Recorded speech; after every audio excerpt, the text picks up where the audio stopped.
Okay, good afternoon, everyone, and welcome to Smudcast number 833, a response to Grace Randolph comparing Arcane to She-Hulk and to the other thing. It's got cut off the sentence. And the Acolyte. Okay, great. Oh my god. Yeah, I didn't know she was doing that. I thought she was comparing Arcane to whatever else was current year or whatever is not the woke thing or the actual woke thing. I don't know. Well, you can compare apples to oranges. You can try. You will find a lot of differences. You could say, well, these are fruits and they both have sugar. And you're like, yes, they're both animated. You're right, Grace. Thank you. Made by completely different companies. If you don't know, Arcane is in the second season. It took 4 years to come with a second season around that. Really? It's been a while. Long ago already. It's been a while, yeah. So this is from the League of Legends guys. They're a multi-billion-dollar video, probably the biggest game in the world, being played by everyone. And they decided to make a story off these characters, which is a goofy idea, but they made it work. They did a decent job. It's a fun, entertaining, I wouldn't say too adult, but pretty much mature storytelling. Yeah, after rewriting their world about 20 times. Oh God, yeah, every 3 months. The first few years of League of Legends, you're like, what is going on? The lore keeps He's a new character. Let's rewrite the whole world. Yeah, to make it fit. We invented a guy with a gun. Let's change how everyone fires guns. Like, why? Why are you doing this?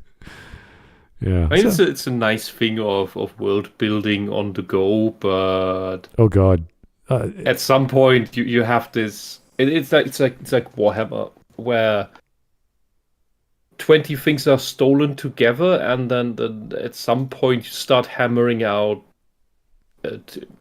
so that it becomes its own thing. I know, but the way they did it, I remember from the beginning, like Severe was one of the base characters, and she was just a knockoff of Xena. And then now she's like this Tomb Raider girl in the desert, and then they have actual desert people, and they have a gods and Anubis and whatever running around.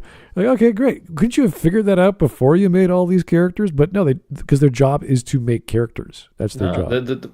I understand starting a MOBA with just, okay, let's make cool characters. Yeah. And that's okay for when you start, but I think they just took too long to really solidify the thing, and making a big overhaul from goofy, everybody summoned to this thing. Well, to we have a world that actually works with politics. Yeah, the idea of the arena, the idea of all these guys fighting 5-on-5 makes no sense. It's not supposed to make sense, but they were trying to have like this summoners alcove of like elites solving their problems with arena battles. And I'm like, that could work, but they never did anything with it. They just said, oh, they once in the earlier years did try to make a lore-related tournament where there were teams that were supposed to fight only with people from the relevant factions, and then based on the outcome decide something that happened in the lore. Yeah. But I never followed up on it because it didn't really work as well as it sounded better than it on paper than it was in practice. Yeah, but at least now they have countries, and countries have militaries or groups of people that have military style existences. You've got characters that are just good at fighting, and that's their existence, and you're like, whatever. Then you got goofy characters that have no reason to be there. So yeah, no, it's fun. It's a fun, silly, free game. Everyone plays it or has played it. And I'm glad that they did other games over the years, I think 2 or 3. And it really needs to grow up. It really needs to do more in terms of like outside of the League of Legends MOBA. Do something else with the world. You've got the world, you got the characters. We like the characters. Use them properly, please. So this Arcane is one example of third-party media that can work. And I've enjoyed it. I've watched the first 3 episodes. I didn't like the direction of some of the plots, but that's fine. It's not the end of the world. They're not horrible scenarios. And I think I know where Grace is going to go with this because it's pretty obvious. So, yeah, we can start anytime you guys are ready. the place where the problem that you run into when making this is the same as with beat 'em up that you create a consistent story for. Some characters will die.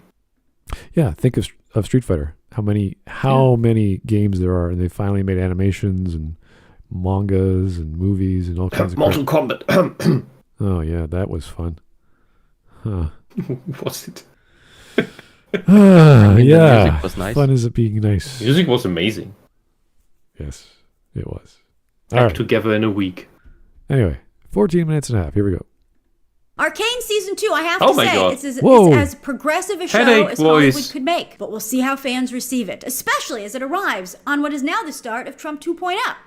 Okay, guys, when you're looking for women to marry, you got to be very careful on their voices and how they talk to you. If this is what you wake up to every morning for the rest of your life, you must be deaf.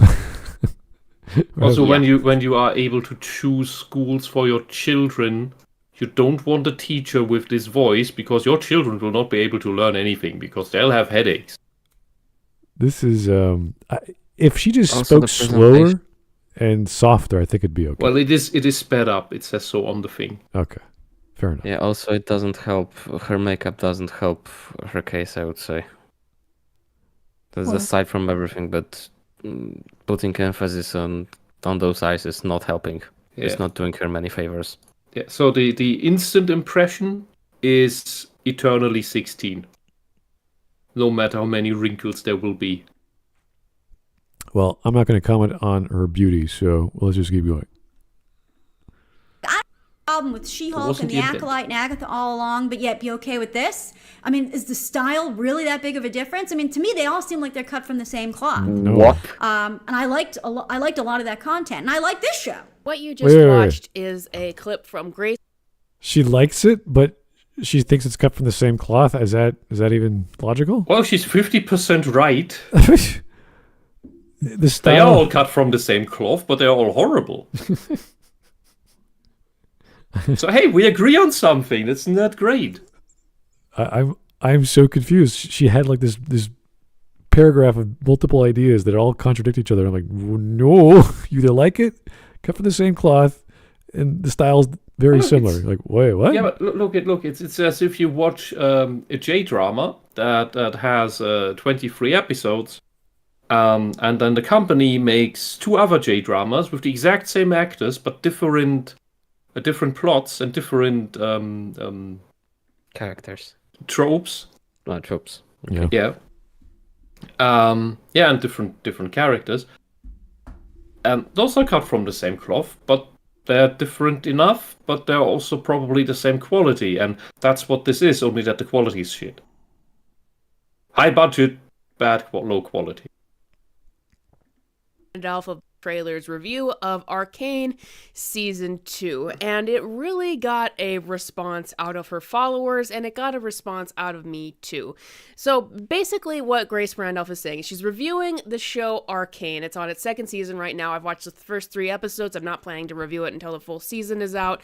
And she was talking about the fact that this is a very female-centric action show. It's a video game adaptation. Yes, Even it if you is. look It's at the fine. poster of the show, the main poster shows the 4 female characters that the season focuses on. This has always been a very female-centric show from the beginning, honestly. Well, the whole game is female-centric. If you look at most of the characters, they're all hot women. So, or if they come up with a new design of a female, it's always a hot chick. So, Yeah, usually of a very similar style. And that is not because of marketing it to the West. No.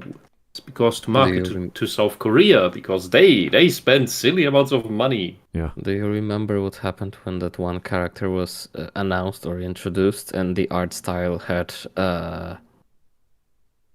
her feet visible? Her feet. Like, God, yeah, no. the But I whole can internet imagine. kind of went. It was just barely. The character just had bare feet. That was the only thing. It was very, very small, barely noticeable. But half of the internet clued in on it, and it just became a thing for like a week or 2. They come up with characters every 2-3 months. I can't keep up. I don't know what they're doing. but I don't remember that. I remember Nami when she came out. I remember Akali. There was Yana was one of the base characters. Like she's the supermodel looking chick.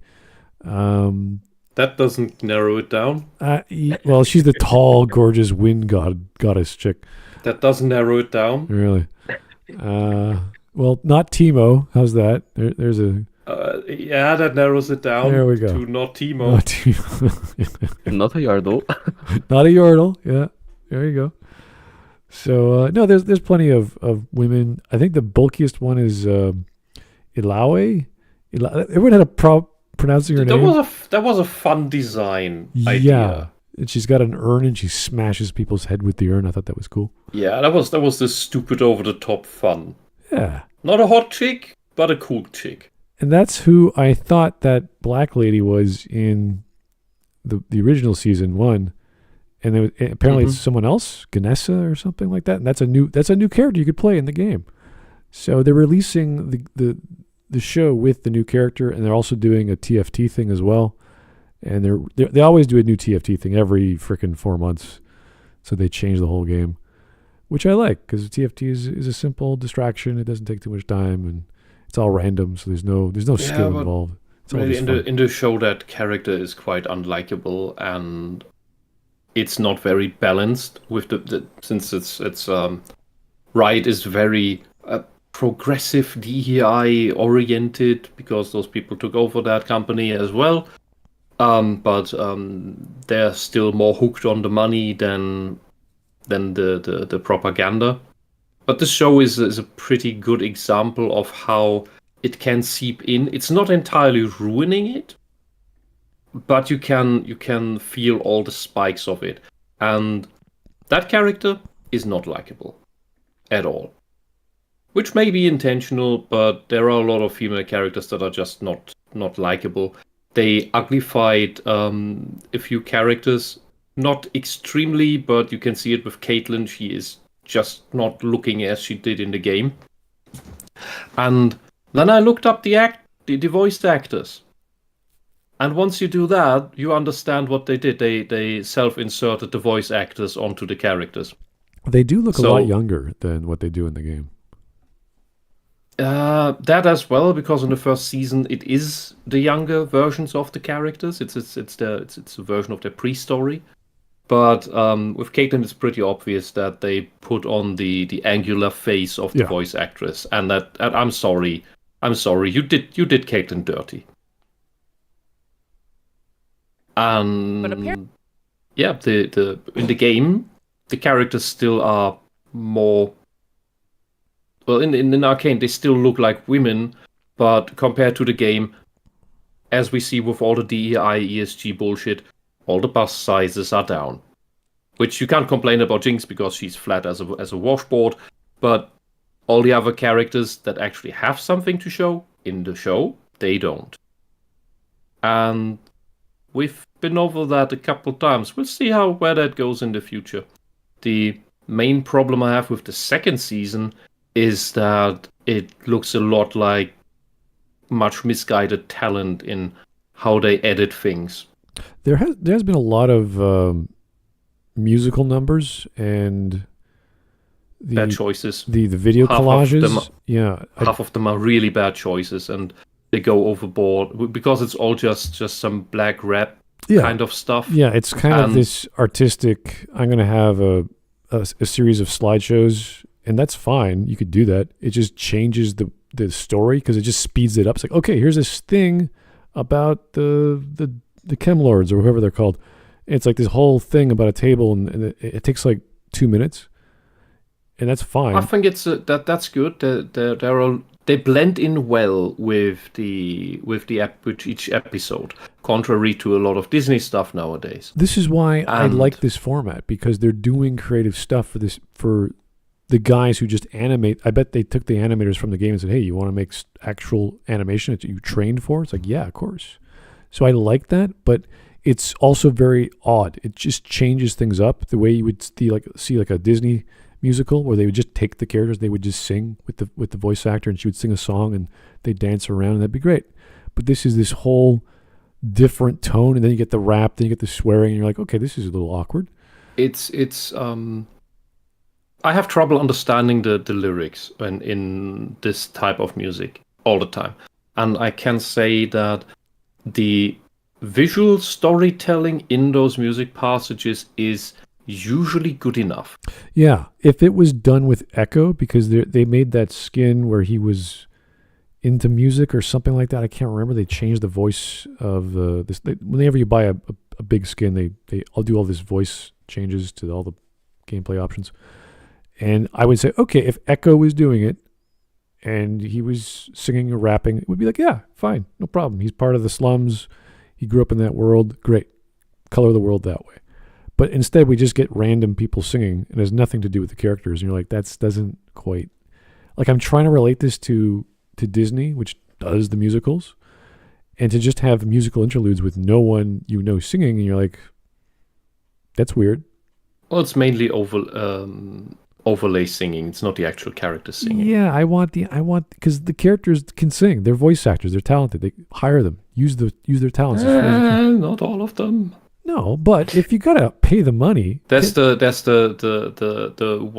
furry character in the second season, which is, I thought like, wait, is that a man? That sounds like a man, but it's dressed up. And I looked up the voice actor, and it's a trans woman who apparently failed the voice training. Oh, because half the time it just sounds like a gay man. And it goes back and forth. I'm sorry you failed. You need a new therapist. Who was it was the bunny chick, right? Is that part of the lore? I don't remember bunny chicks. I don't know. I don't want to know. I don't care. I don't even remember when I think I dropped out of League of Legends when it was around 70 to 75 characters. Wow. That's... Sometimes after Soul or whatever the astral dragon Star was Dragon, called. Yeah. And I started with Poppy. Then I made Malphite. And then I had some fun with other characters. Kept going back to Malphite. And then at some point there was the Star Dragon, which was fun, but yeah, they mainly changed fun. Aurelian so many times. It's every character gets drastically changed eventually. So I think I've seen it played in so many different ways. Yeah, he used to have these 3 orbs spinning around him, and now he doesn't have that anymore. They took away his orbs? Yeah. They took the orbs away? You can't... how dare you take away his orbs? That was his whole thing, I know. Yeah. It's like, why would you do that? Mm. Now he's got all these weird... he could breathe, like, not smoke, but like breath. It attacks whatever he points it at. He could have a dash run where he's constantly moving on a rail, and you could, like, turret your breath in any direction. And he's got... So it's just the same as everybody else. It's useful. It's okay. I mean, I haven't played him, but it's useful. Anyway, let's get back to the show. Apparently, even as it goes on, there's just more and more of an emphasis put on these female main characters and less emphasis on the male characters. And that was kind of a starting point for Grace Randolph to say, like, and also in the show, there, as at one point in the first 3 episodes, is a character who is apparently trans. There's some gay characters in the... See, I never picked up on that at all. Yeah, that was in the second season. Yeah. I saw her. She's giving someone some sort of painting on their feet or something like that. Yeah, and it's a gay man's voice. I'm sorry. You don't sound like a woman. You sound like a gay man. Didn't bother me. Grating. Show who are 2 of the main characters, and this is Grace Randolph saying that she doesn't understand why, if a person had a problem with She-Hulk or the Acolyte, why they wouldn't have a problem with Arcane, which is the #1 show on Netflix right now as a... Because Arcane has decent enough writing and quality production. Yeah. It has problems. It has writing problems. It has pacing problems.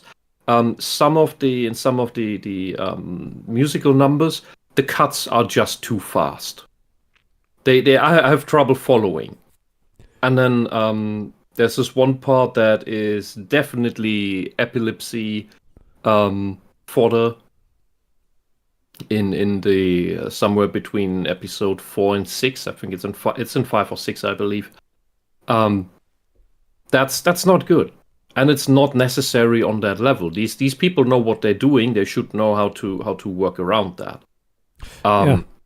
The characterization overall, is different than what you expect. I don't. The problem is I don't find the characters really appealing.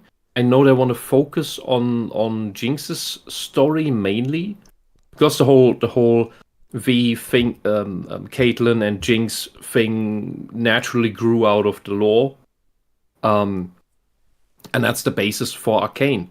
But at least the mundane base side of the thing, it's not the high tech techno magic part. That's the other plot.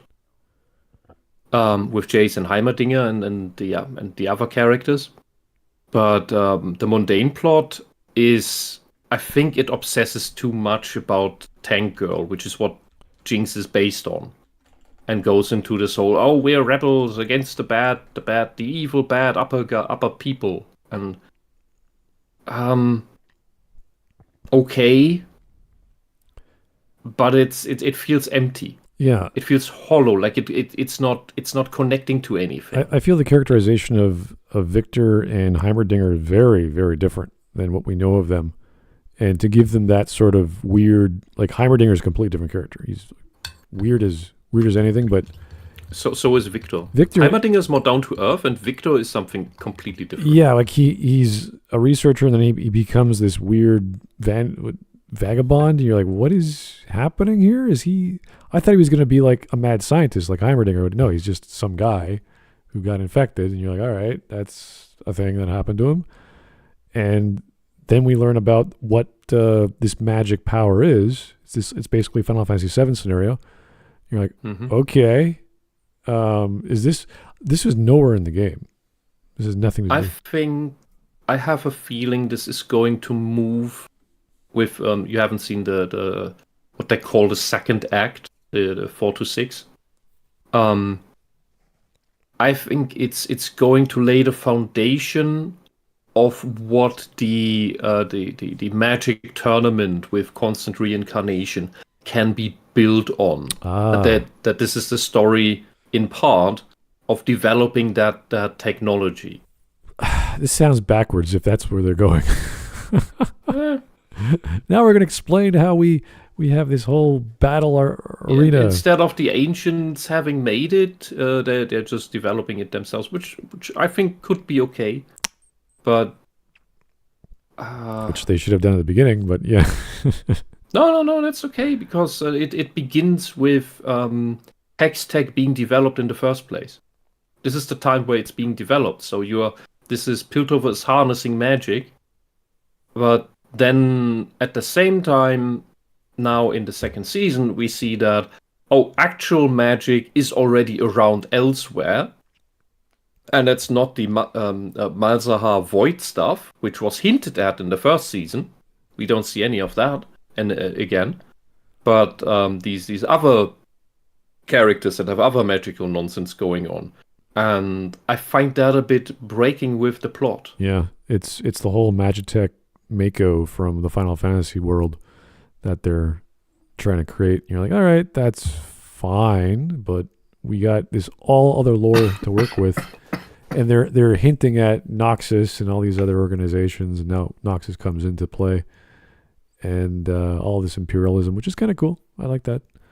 So, I do like the Singed plot. Yeah, wherever that's going. Yeah, we don't even know. It just alluded to. It's you get a hard reveal in 4 to 6. Oh, okay, cool. Here's the thing about Grace Randolph. I've watched her for a while because she has very surprisingly good box office and business analysis, and it's really interesting to listen to, and she's dead on with a lot of it. But the reason why that's surprising is a lot of times I listen to her reviews and I can't really understand where she's coming from. And with this, for a while now, she's been really trying to understand where the whole culture war mess comes into play from a business perspective of movies and TV and all of that sort of thing.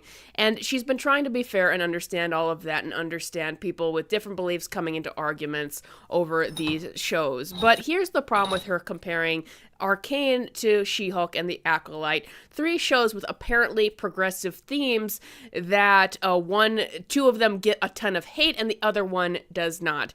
Grace doesn't understand that from the beginning, for many people... Which of the 3 did not get hate? Yeah, what is she referring to? Oh, Mora, was I did she not mention Agatha? Grace did, I think people are just completely ignoring that. Maybe she just meant Acolyte, the things in the title. She liked Acolyte and I think so. Arcane. Yeah. Okay, yeah, that makes sense. League of Legends has a giant fan base. That means they also have a giant base of people who just gobble up anything without question. And other than that, yeah, as I said, it's decent enough, even though they made it lame and gay. Well, because in season 2, everybody's gay. There are tens of millions of people playing League, and I bet they have a link to go watch Arcane on Netflix, and that free publicity for Netflix, right? So Netflix is making all kinds of money. Kids that don't have Netflix are asking their mom, "Hey, let's get Netflix just for the month." Blah blah blah. They'll sign up. So it's just basic marketing with cross promotions. Yeah, and I would say that going along the lines of what you said before, Wisp, about tons of people willing to consume stuff, Star Wars had that. That it's way too late at this point, and people are just not buying it. Yeah, and had they not beaten the women in Arcane with the ugly stick, people would have even less problem with them being gay. Because the last thing you want to see is ugly gays. Or ugly anyone. All right. The problem has never been progressive themes. The problem is writing. And I would say it is writing even in terms if you disagree outright with the progressive themes of this stuff in general. And let me explain that. Now, She-Hulk, is it a good show in any way, shape, or form? No, it's pretty cringe. It has a protagonist who is very, very narcissistic. There's not anything really sympathetic about her. Correct. The speech that she gives to the Hulk, which is oftentimes picked apart, and her saying, comparing his experiences are less than hers as a woman, controlling her anger. The reason why that gets a lot of ridicule is that, it is bad to have to deal with any man who's supposedly misogynistic or actually misogynistic in the workplace, which is what she's using it, or catcalling. That's annoying, right? But those kinds of experiences are incompatible to the experiences that we know Bruce Banner is canonically supposed to deal with, having a rage monster inside of him, killing people. In the comics, his backstory that reveals that the Hulk is a manifestation of his suppressed rage for being abused as a child. These things just cannot be compared to, and I don't think that the writers of the show had any self-awareness for that. So, the She-Hulk speech, where Hulk is kind of submissive, I also doubt that. What's the actor's name? Oh, the female, the Indian guy. The Indian guy? Yeah. Marco Ruffalo? Yeah. He's Indian? At least he always looks Indian to me. There was never any indication that he had this child abuse backstory. Huh. And I think that of course causes the problem, because if it hasn't been established, then the She-Hulk writers can ignore it, because they don't even know about it. But even without, the argument stands. All right, here's another unrelated or possibly related super chat from Vladimir Dragunov. Thank you, sir. Where does a white man put all the things he stole in a museum? They are not stolen. They are being protected from the negligent and destructive cultures that have forgotten about them. I was hoping he was making an Ezreal joke, but that could be the case. I don't know. Well, seeing how much the desert people are blowing up the legacy of humanity, it's better we have it in our museums. This was like during the 1800s. So, yeah. Yeah, but with how much they're taking over Berlin right now, the Gate of Ishtar is in Berlin. I bet you they'll blow it up Yeah. if they get the chance. All right, we're at 4 minutes. Here we go.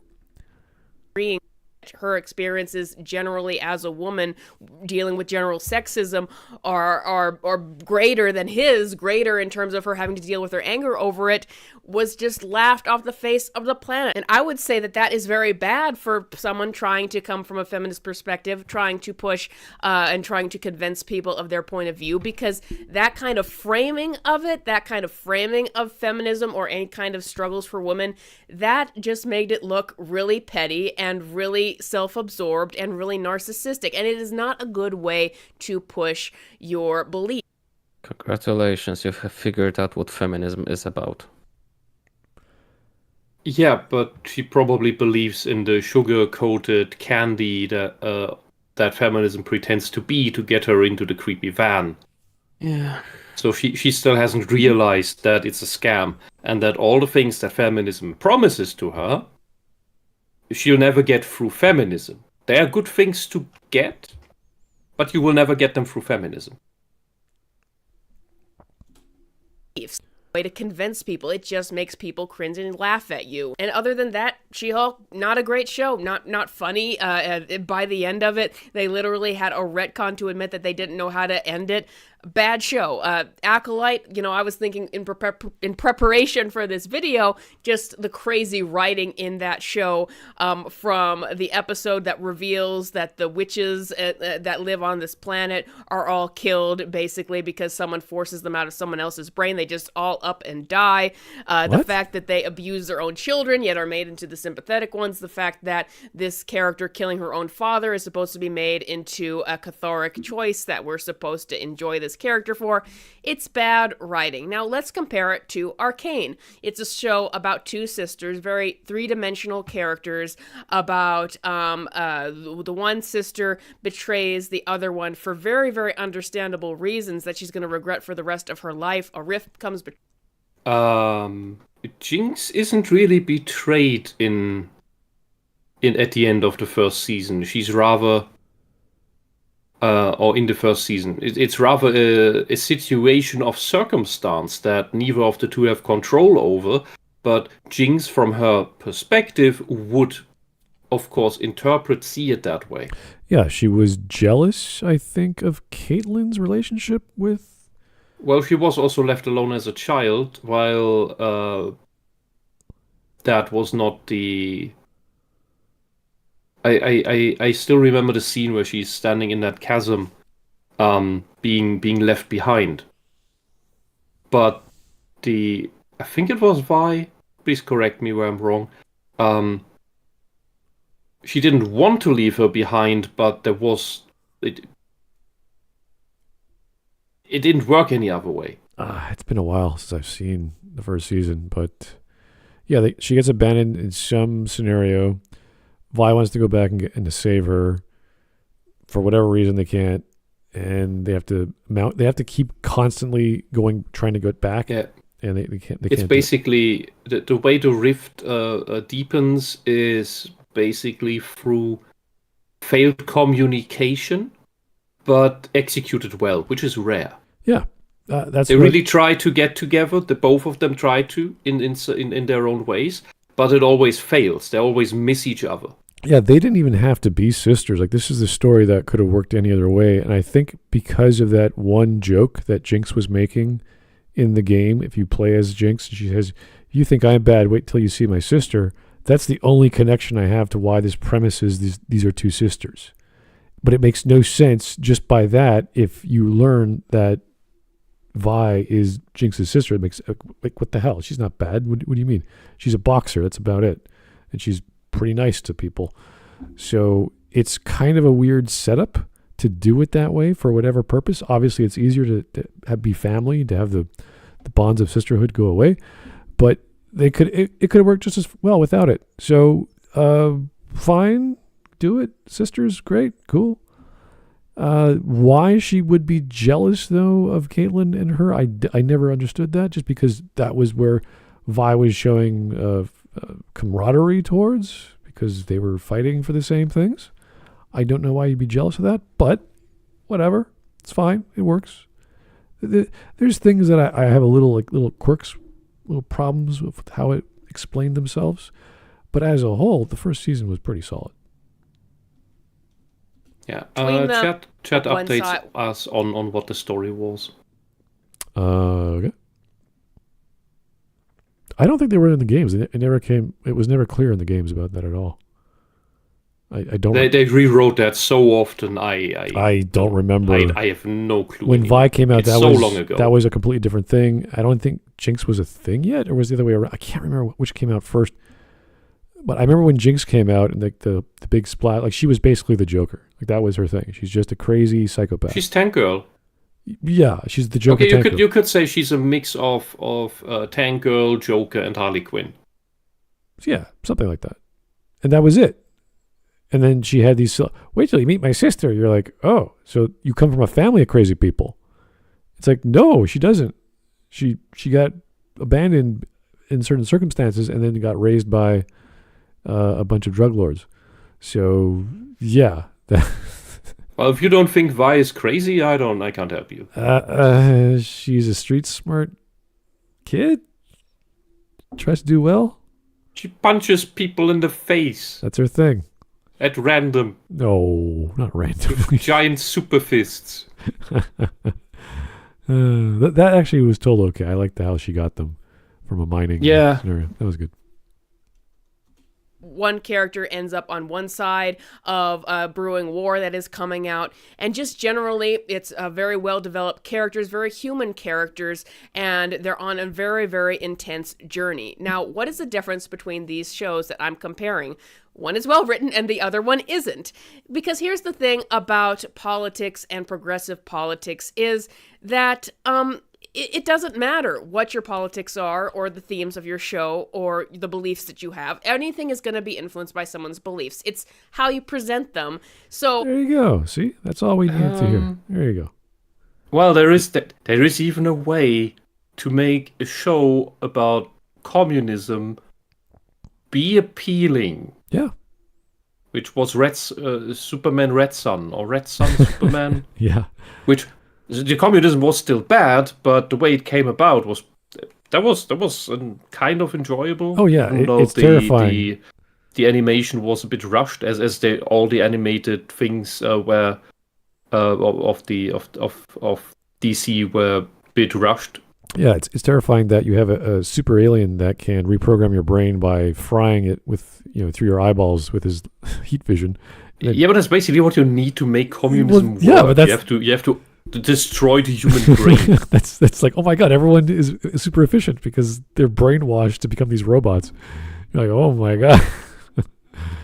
And then Batman's this crazy rebel leader, and I think Diana is forced to kill or get killed because of her respect for Superman. All these crazy, extreme scenarios of these heroes we know. But yeah, that it was the comic. At least the comic was great. I don't think I watched the animated version of that. Yeah, as I said, all the DC animated movies, they're all too rushed. They need like 30 to 60 minutes more time at least. Yeah, I'd say so. Yeah. And if this critique doesn't summon up Ginga, who wanted to be here but keeps playing Team Fortress, I don't know what will. Okay. Here's the Dark Seraph. Hey, Dark, how are you doing for the 5? Thank you for the 5. Hulk's history of abuse is in the comics, should have been in the movies, but for some stupid reason it wasn't. Honestly, if they had proper Hulk films, and there was like 3 of them, they would have got into that and would have brought that up in the Avengers storyline. Maybe, but there seems to be a big theme of Hollywood not depicting child abuse stories as negative. And it can be anyone's guess as to why, and why they instead give movies like Cuties awards. And why they then suppress movies like The Sound of Freedom. Ah, yeah. Still something I haven't watched. Patterns. All right. Here is Vladimir Dragunov again for the 5 and a completely, almost completely different topic. I put a bullet in my mouth and the other guy spat it out. MCU Bruce Banner. Is that an actual line? That I is a think line. so, yeah. Wow. And I think it works as a gallows humor thing after he had made his peace with it. Weird. It's how you could talk after the resignation of, okay, this is the way it is. Like just roll with it. Yeah. She-Hulk just invited a lot of cringe and because of how its character was written. However, a show like Arcane, the female characters are very well drawn, so they feel like actual characters. They're given nuances, they're given Most depth. of them. A character like Vi, who is the co-lead of the show, she's a very masculine female character. Maybe She's a tomboy. Yeah, that's fine. But you can't say it that way, but I would rather you'd say tomboy, because she is, after all, still a girl. And you could say Jinx and Vi are both two sides of the tank girl aspect, although Jinx is that to a much larger degree, because tank girl is all about the punk. And that's why we get a lot of punk themes in the show. The negative thing is I think they go overboard with the whole all the women are gay part, because that it just doesn't, I don't know, it just doesn't. It was good in the first season. It doesn't seem to work because it was implied. as a juvenile thing, but not as with all the adults. And people were, and then you have the other thing where everybody in Piltover is a different race, like an alien in Star Wars in a bar, but it's the whole city. Yeah. There is no consistent base population in Piltover. Yeah. And that you can argue, oh, but it's this travel nexus. Okay, but you would still have a solid base population of people, because otherwise this town is either just gonna die out in a generation or two, or this town can only survive through a constant influx of people from other places, which means that it won't have an actual identity of its own. Yeah, I could like I would argue with people that thought that the main characters were gay in season 1. There's no direct evidence. It was always implied, which is what you do in stories. You imply a lot of things to allow people to speculate. And that's why I was a little shocked to see it happen in the second season. But then the way they handled it was the scene immediately after a conflict occurs and it caused them to dislike each other. And then another scene happens right after that where Caitlin goes into Imperial Land. You're like, whoa. Soap opera. Yeah, it's you give that little carrot to the audience and you take it away really quickly and people follow it. So that's just bad fan service. Well, I did not like the fact that happened, but the way they handled it as a result was great. So and that's what I mean with the pacing doesn't work right in Arcane. At least not in the second season. The first season was breathing more. The second seems to be too obsessed with rushing through things. Well, no, Riot, nobody's putting you on a time constraint, are they?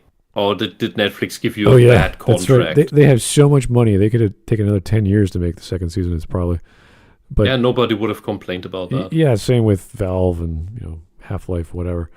But there's a 20 years anniversary event going on. It's 20 years since Half-Life 2. What the fuck? And you can get it for free. What the fuck happened? It's a free game. Yeah. Anyway, that's amazing. There's one more thing I wanted to say about the pacing, I think, and it keeps slipping. It'll turn up again. Okay. She'd be think that people would come after and criticize, but she is made. Oh yeah, right. My thing is, a lot of things that happen seem a bit random. Oh yeah, with Victor. There's a lot going on in Piltover, but it's okay to have several plots that work in parallel. But within those, especially with the whole what was her name, Ganessa? Yeah. A lot of the things she does seem random. Well, or at least random in the sense that they have direction, but the scenes involving her and Caitlin and other characters, they just happen. Yeah, the development of there's no greater structure. The villains, the way that usually they set up a dastardly deed or a conflict. This is at the opening of the show, the second season. There was this huge bomb that Jinx exploded. Everyone's dead, and all the buildings are destroyed, and they're having this big vigil. And then all of a sudden, one of the drug lords or chem lords are fighting, and you're like, where did this come from? Like, this came out of, like, they have to push that retroactively. There are more drug lords. There are all kinds, and the pacing just boom, just changes. Yeah, they just switch up the pacing. we're all peaceful, and oh my god, we gotta mourn, and we gotta figure out what we're doing, and all of a sudden, action scenes. We got giant mechs, and you're like, what the? What's happening? So there's a lot of weird jumps, and you might think, well, that's cool because it's for kids, it's transitioning, it's quick, it's fast, it's fun. But you can't argue, but you can't tell me that it's for kids, but then also have death and gore on the side, but then also have death and gore directly on screen. Yeah, there's a weird the gay intercourse scenes. There's a weird Pixar level of quality that you expect from a family movie, but then you get all these explosions and people dying, and it's a bit weird to connect with because you're expecting X, Y, and Z, and you get this again, the pacing's up and down. It's very, very quick, and it's very, very slow. And the age rating is up and down. Yeah, and then you have the plot line with Victor, which is going nowhere. It's just what does this have to do with anything? We don't know. Then you have the Gray, which is the reveal of this living being, and it's just sort of, is this going to get somewhere? Because I don't know why they're doing that. And they could have. I mean, I don't mind it, but they could have made this a lot clearer. And even with Jace saying, if I belong with my friend, we should stop doing. It's like, dude, you just lost half the council. We need some guidance in the city, and you want to go back to researching with your friend Victor? Like, what are you doing? Where did this come from? We need some help here. So there's a lot of weird things going on that I don't even think there's no reason for Victor to do what he's doing. Like, as far as I'm concerned, it's like, this makes no sense. He's alive. I'm alive. I'm going to go away now. I was like, why? Was you perfectly fine? No, that kind of, if you look at the details, it kind of works. In the first 3 episodes, when you look close, where he's going is there's these glowing footsteps on the ground that he's stepping into. So it's as if this is preordained. He has to walk that. They connected. So he has. It's like he has this what is it? Premonition. Yeah, but they connected it with his dead wife, the dead assistant that he suddenly cared. Like, he had these strong feelings for. I was like, okay, so now you're the ghost of the dead assistant you care about now is leading you to the promised land, and I was like, what is going on? This has nothing to do with what we're supposed to be watching. How about he's ascended? Oh God, somewhat. Yeah, he's the Messiah of something. We don't know what though. Well, it's in the second act. Oh God, that's where that's resolved. Anyway, here's another Vladimir Dragunov super chat, completely unrelated. Speaking of games that released a long time ago, Wisp, the first Call of Duty, was released 21 years ago. I don't care because I never played Call of Duty. I played Command & Conquer Renegade, and it was a lot of fun. Okay. I can still tell you war stories from that game. All right. We're more than halfway done. Well, actually, no, we're not more than halfway done. We're just in the halfway mark. A female character because we see that she has flaws. She did let down her sister, maybe for understandable reasons, but she did create that failure. There's a lot of things that she does wrong throughout the series, even as we see that there are things to root about her as well. And Jinx, completely messed up character, not strong at all, but we feel sympathy for her because of how she was orphaned as a child, how she has gone through so much torture throughout her life, how much self-hatred she has. So we sympathize her regardless of the things that she does. And like, this is just the differences between the show, that one is well done, one is not. Could you... Well, the issue I see with Jinx in the show is that since for the most part, the show tries to be more grounded in many regards compared to the character introduction videos, the battle videos that they did. Jinx in the show, you can't call her weak because she does these hyper elaborate plans with big shows of explosions that all doing it by herself would take months, if not years, to set up all by herself. With all the gadgets, all the paintings, all this other nonsense. And she just does it like she's a cartoon character. Yeah, the arm that she creates has this was it a casino lever that you pull? It's a slot machine. Slot machine randomly. It's like, how, like, why would you do this? This is silly. How do you even fight with that and win? It's so crazy, and you're like, okay, if there was some history to explain this, I know and you can't see what actually comes out of it.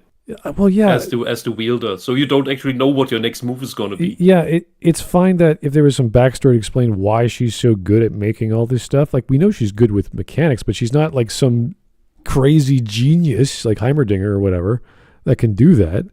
So for her to do that is like, this doesn't make any sense. And she just did this on a whim. There was no build up to this. She's like, I just felt like I wanted to do it for you. You're like, really? Is this because the drug messed up her brain as a child?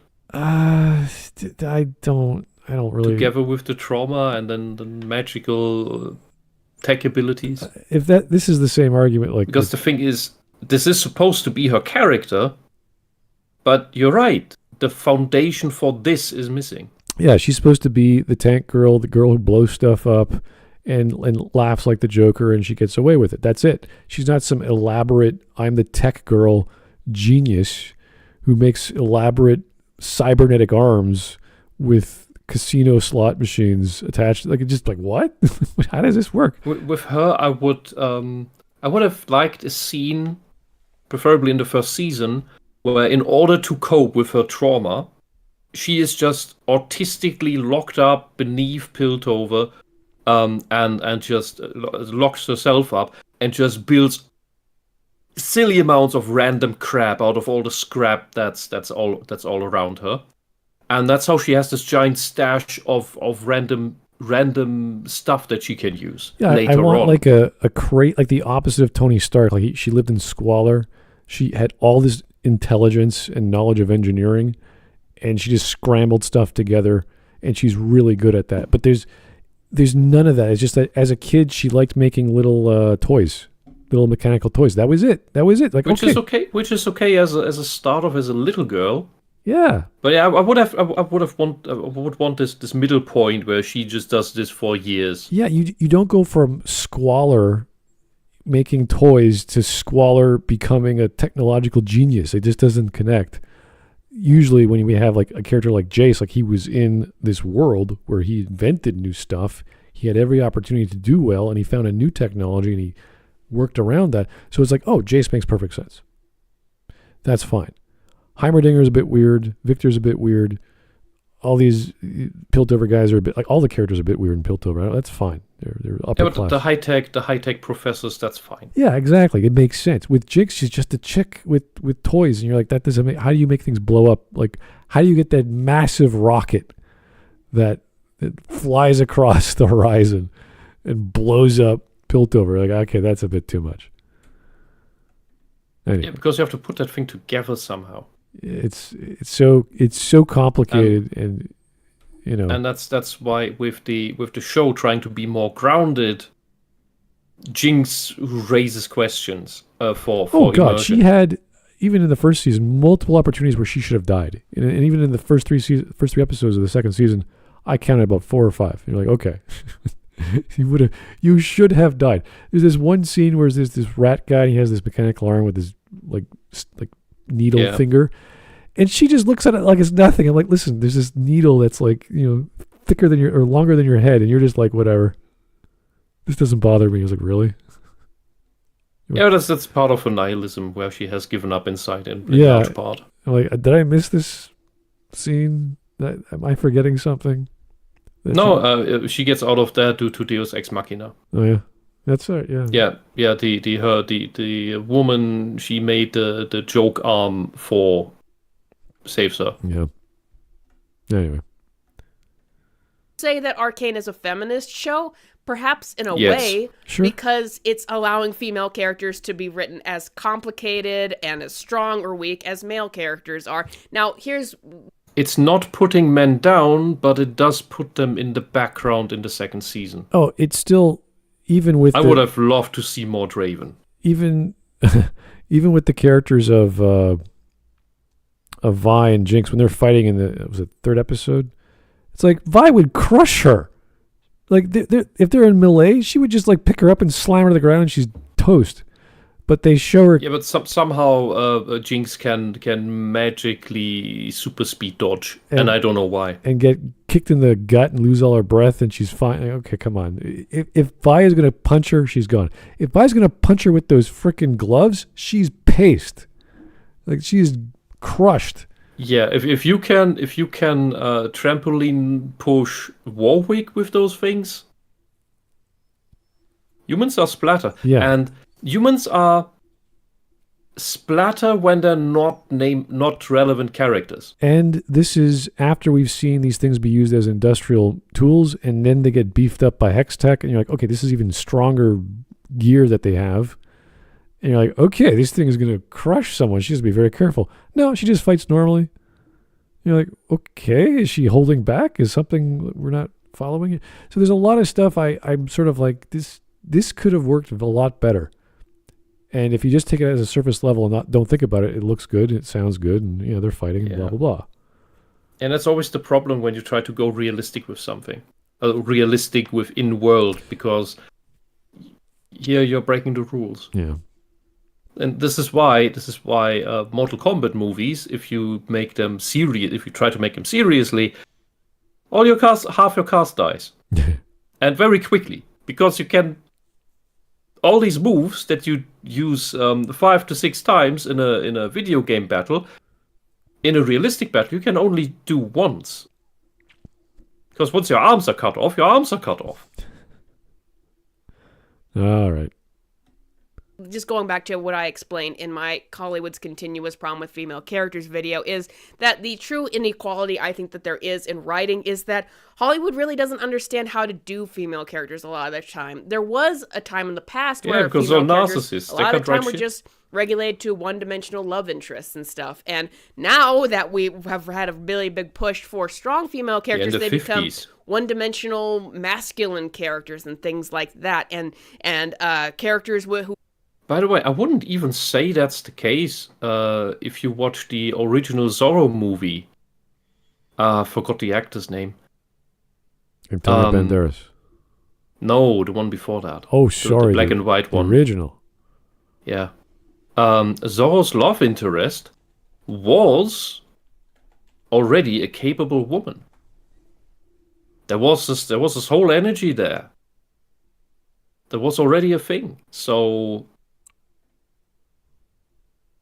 Hollywood could write it, but you needed exceptional writers. If you have all these narcissists and then socialist writers, which is the progressives, you won't get that. I'm sorry. His name is Tyrone Power. That was the actor? Yeah, Diego. Tyrone Power? Yeah. That's a hell of a name. I know. Yeah. Yeah. Spanish man. Not a Spanish name. Well, check it out. It's a great movie. You watch the original Zorro. who weren't allowed to have flaws. And that's wrong too, because I said that the real inequality is male characters aren't put under such scrutiny about how they're going to be portrayed. They just are portrayed in the however way a writer wants. While female characters are put under scrutiny, meaning they can't be as layered, they can't be as flawed, and writers in Hollywood still don't get it right. And so you could say that Arcane just allowing female characters to be complicated and human and well-developed is a feminist show in that regard. And the difference there between the feminism here and in Arcane and in She-Hulk is one is well done and the other one isn't. But here's the real thing. It's always like I said, regardless of the politics or the themes of a show. Because here's what your goal is as a storyteller.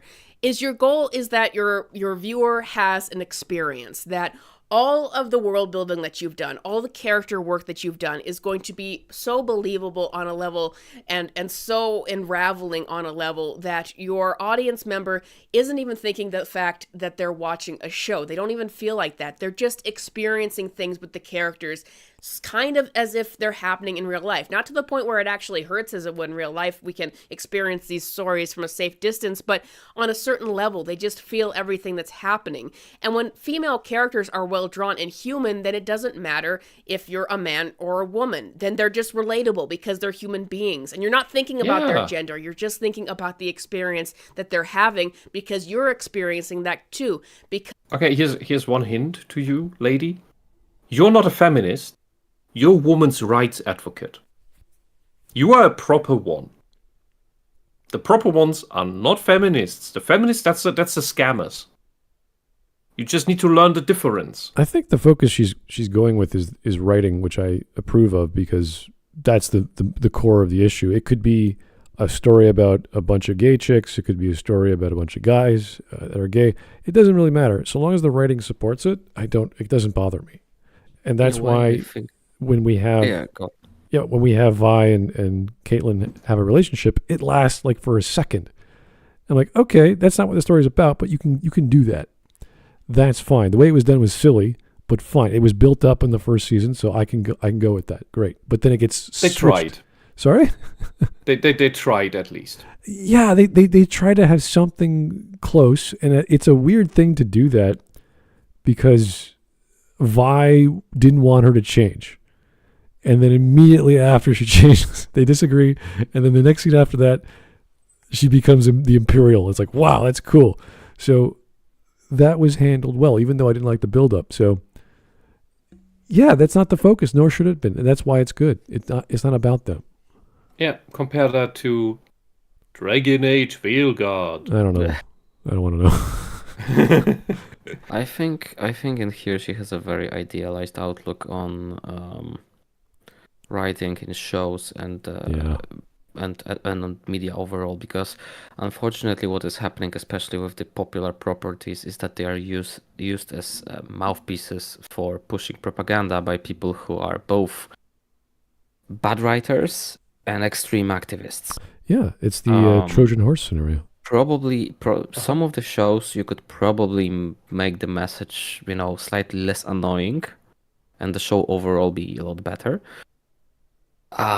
But what is happening right now is that a lot of the big properties are being given to people who have no acclaim at all, and the only thing they can do is push the narrative, which basically destroys the entire thing. Yeah, from the inside out. Look at what's happening to the supposedly next Mass Effect production on Amazon. They got the guy who wrote the 9th movie of those car with Vin Diesel movies. Fast and Furious. Oh, God. He's the guy who wrote the script. He's writing the Mass Effect script. I'm like, oh, really? Oh, that's fun. It's gotta be different than the red, green, and blue switch. family. Anyone could do better than RGB. That's true, but I don't know. As soon as you hear that, you're like, oh, is this going to be another Resident Evil movie series? Like, what are you doing here, sir? Yeah, it's like Amazon giving people who have basically no writing acclaim property that they paid like $1 billion for, or something like that. With the Lord of the Rings. Yeah, for sure. Or falling upwards. It's funny. When I read that, I was like, "That's hilarious." And then you saw the John Cena post on his Instagram or TikTok, whatever it was. You're like, "What?" John Cena. It's not really that they can destroy a Mass Effect at this point, can they? No, it's already toast. But I'm just saying, to see that is hilarious. It makes me smile.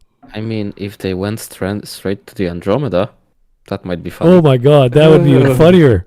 Oh my god, a parody of a parody? That'd be train wreck of a train wreck. That's great. That might almost have entertainment value. That's when you see like a car slam into another car, and then another car comes by and slams into that car, and it just keeps going. And then comes a train. From the side. Oh, God, I'd love to see that. That'd be great. Anyway, different topic. Because the characters are well drawn enough so that you have empathy. And listen, there have been shows with conservative themes, religious themes, non-religious themes, liberal themes, Marxist themes, any kind That's of ideology that you want to think of that has existed throughout history. Lord of the Rings is a very, very deeply religious story as written by its Catholic author, but it is enjoyed by atheists throughout the world. Star Trek had... Yes, Lord of the Rings has Christian themes, but its main backdrop is Norse Germanic mythology. How do you not get that? You have elves and dwarves, and you have the names of the Norse characters. The dwarves in The Hobbit, those are from the tally of dwarves in the Edda. Gandalf is the name of one of the dwarves. It means the wand elf. So Gandalf, Alf is the elf, but the elves and dwarves are the same thing. Just saying, just so you know, the distinction of the little guys and the flimsy, haughty guys that came later. This point she's making would work way better if she was talking about Narnia, but Narnia is not as much beloved as the Lord of the Rings. Yeah, because Lord of the Rings is absolutely universal. Yeah, when you're saying that it's religious, like, even Narnia obviously has religious connotations and a lot more modern than Tolkien, but that's not what you get out of reading or watching Tolkien stuff. It's like a flavor. It's like a quality of it. You go, oh, that's kind of like a religious story. It's like, there's a little bit of it in there. Yeah. Well, you can say it's mythological. Because a lot of the things in that you have in Norse Germanic mythology, you also have in the Old Testament, but with other metaphors.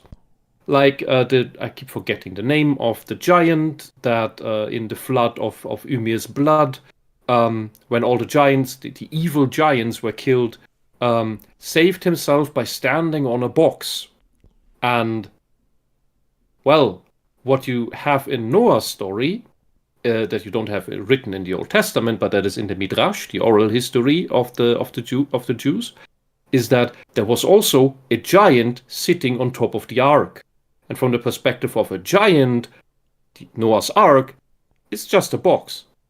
So you have actually the same stories there, but some of them got lost because, well, you didn't carry over the Midrash. But you have it, for some reason, it's in the Norse mythology. Because that is all oral history. But so it's all the same from that point of view. All right. Very liberal progressive themes enjoyed by a ton of conservatives. It really doesn't matter what your viewpoint is coming through. And I also disagree because as people are trying to explain where the sort of argument over politics and shows, oftentimes they'll say that a good story doesn't tell you what to think. It lets you think for yourself. I don't agree with that because there's been things like Dark Knight Returns having a caricature of Ronald Reagan in it. Like, you clearly can tell in a lot of media how the... That's not...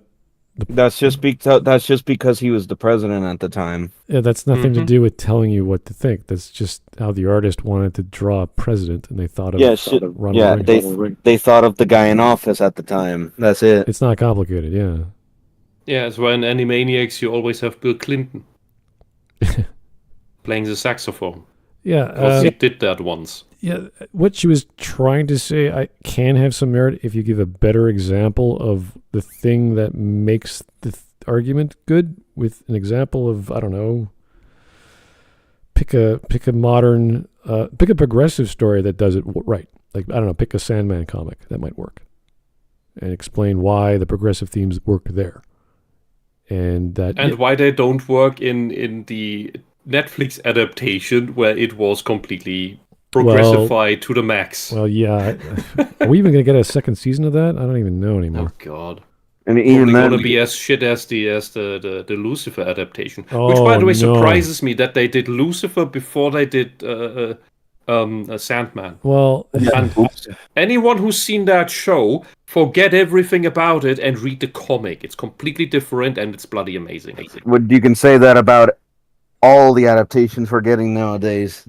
It's not necessarily unique. And also, I was going to say, even with Dark Knight Returns, it doesn't tell you what to think either. The main thing, which is Bruce coming back as Batman to restore justice, like it's up to you whether to think Bruce was in the right or not. Which generally people agree that he was in the right to come back and restore order. That's his job. He is an avatar of order. Yeah. well, I think everyone should read the Mike Carey run of Lucifer and don't watch the show. So good. It's so damn good. It's so good. Holy shit. It's actually better than Gaiman's, because Gaiman was just playing with the idea and Carey just cranked it. Oh, really? Honestly, I love Lucifer so much, the comic, so much more than Sandman. Oh God, yeah. It is the best. It is so, because in the Sandman, like Lucifer pops up here and there, Lux pops up, and all his shindig, what he's trying to do, which is fine. Because in the first two or three times, yeah, the first run, it was like they didn't know what to do with him, and then all of a sudden he wanted David Bowie, and then all of a sudden he wanted him to be a piano player. All these weird things started happening. Like, okay, now he doesn't know what to do with him, essentially. But, God damn, I would have paid to see live action Sandman with David Bowie playing it. That would have been perfect. oh, God, yes. Can you imagine the 80s? Okay, David, we really like your stuff with Labyrinth and all these other great movies. Can you do a Sandman? But Sandman wasn't even written then. So can you look slightly depressed, melancholic is the better word, and as if you're waiting for death but it doesn't come, but you still help people? Can you look like that? I'm pretty sure Bowie could anytime you're on anytime you're on a drug hangover, just do that. Yeah, perfect. Yeah, back then I'm pretty sure Bowie could have pulled it off if they had done it back then. He has the hair. At least, yeah, it's a start. it depends on what version of the hair. Actually, when you think about it, the first iteration of Bowie, or probably the second iteration, where his hair is like a mop, that's the first iteration of Lucifer in the Sandman. And then as you go through the years of Bowie, outside of Lucifer as well. I for some reason I was stuck on Dream. Yeah, honestly, Bowie he could do Dream as well. He could do Dream as well, technically. Yeah. And for anyone who doesn't know, Dream, the Sandman in the Sandman comics, that's Neil Gaiman's self-insert. Yeah. Which tells you a lot about his internal character, how he sees himself. It's not uncommon to see that for writers, so it's not a big deal. But because it's a comic, visually it looks like him. You're like, oh yeah, okay, whatever. That's just the fact of the medium. Oh man. Anyway, can we do a Lucifer smut talk? Oh God, we're talking about the first 100, not the one after, because that one's weird. I have to. Oh, was there another one? Yeah, they did another weird reboot like 10 years ago. I read some of it. It was bad, and they did it again, and it was actually better, but not as. Let me guess, New 52. I don't know what it came with, but it was a brand new publication, so I don't know if it was related to New 52. It wouldn't make sense, honestly, to have another one, because wouldn't Lucifer be one of the overarching characters that are outside the multi stuff? The idea, as far as I understand it, I believe so. Is just that, like the I forgot the term, the 5Ds. Yeah, well, near the end of the 100 episodes, there's permeations of Lucifer throughout the universes, and then it would have been one of those guys. It would have to have been one of those guys. Maybe. So that would make some sense. Either way, it concluded so perfectly that there's no need for a sequel. So yeah, that comic was just perfect. Anyway. So I only read the first run, and I think I'm happy with that. I mean, the same thing happened with Jaime Reyes' Blue Beetle run, his very first one. And then the New 52 run after that just ruined everything. I wouldn't be surprised, yeah. And this is not a beloved character, but like a sacred, like you're done. No one else can touch it. No one has the capacity to touch it, and they tried to touch it, and it was meh. And then they touched it again, and it got a little bit better. It was at least consumable, and you're like, all right, this is still okay. Yeah, because that's the kind of character that can only be done in a specific way in order for it to work. Yeah, the same with Preacher, the same with, I was going to say Constantine, but, he could go either direction. It doesn't really matter if it's good or bad. He'll still work. It's as if you would, if you try to rewrite Lord of the Rings. Yeah, hint. Kind of. Yeah, kind of. It's a little different, but because the comic books world is a bit more malleable. Yeah. Anyway, back on track. Author. And sometimes they're not subtle about their politics, but for a good writer who actually can make an experience out of a show because of how, or a comic book or whatever it is, because of how well they are at writing all of these details that make you just feel immersed into it, it's still going to feel like an experience, and you're going to get something out of that. And see, great example is always The Watchmen from Alan Moore. As crazy as Alan Moore was, he made the most beloved character who he thought was a hated character. And he ended up being the hero of the story. I have to formulate this out at some point. There is this insane pattern of crazy leftists who are accidental geniuses and don't realize it and make things that are absolutely brilliant genius and then gets beloved for all the reasons they don't want it to be beloved for. It's great. Like Starship Troopers. Yeah. And RoboCop. And give me more examples. Well, Alan Moore's Watchmen, of course. I'm trying to think of exact flops. I was about to say The Room, but that was more of a... Not flops, but the successful ones. It has a cult following. It's bigger than the actual... Yeah, but that's a hate watch. No, it's a fun... Or a joke watch, a cringe watch. That's a B-movie thing. Comedy or drama makes no difference to me. It's still a beloved thing. Oh, this... I was going to say The Princess Bride, but that was never... Princess Bride was perfect, as intended. Like anyone who watches that goes, that's a fun movie. And then the kids are like, this is amazing. This is great. Yeah, but it's not... What I mean is the author has a specific intent and delivers on something else instead. That is also amazing. That's what I mean. Anyone knows such things, drop them in the comments. Yeah. Would Batman the Animated Series qualify or no? No. That was intended as good, and people like it for the reasons that it was made. Yeah, I'd say so. The thing. So, for example, Ginga. Starship Troopers was by Verhoeven intended as a critique of fascism, but the movie doesn't contain any fascism. The book doesn't contain any fascism either, and he didn't read the book anyway. RoboCop, no kidding, Verhoeven intended RoboCop as a critique of police brutality and corporatism,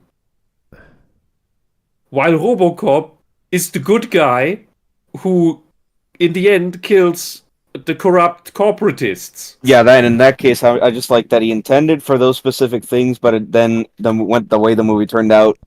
RoboCop ended up being against those exact things.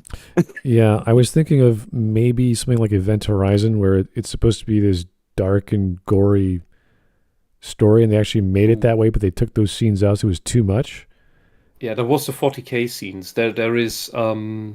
I don't know if it was a theory or actual original intent that it was intended as a proto Warhammer 40K movie. Because the warp hell scenes, they fit the depiction of the warp in 40K very much. Oh, cool. Spawn Freak in the chat suggests Gul Dukat from DS9. No, that character played a Cardassian throughout Star Trek, and they finally settled on Gul Dukat, and then he was a recurring character. And no, he's just a villain. He's a good villain. Yeah, but we're supposed to... Are we supposed to not like him? Yeah, he's great. Because everybody loves him, and I will die on this hill. Gul Dukat did nothing wrong. Well... Until the stupid Oh God. Till Cisco The paw wraiths. slandered him after the cave scene. Yeah, the fire gods or whatever the hell they're called. Like the That was stupid. That was just stupid. But up until then, when they deliberately wrote him in, he needs to be super evil now. Up until then, Gul Dukat did nothing wrong. He was so conniving, and he just blows up people. Like they're survivors. They're going to tell people you got to kill them. Like, oh my God! But then you get Garrick to balance that out because Garrick is even crazier. So it's like this wonderful. Oh, this is how the Cardassians operate with the Obsidian Order, sort of balancing the nuttiness of everyone.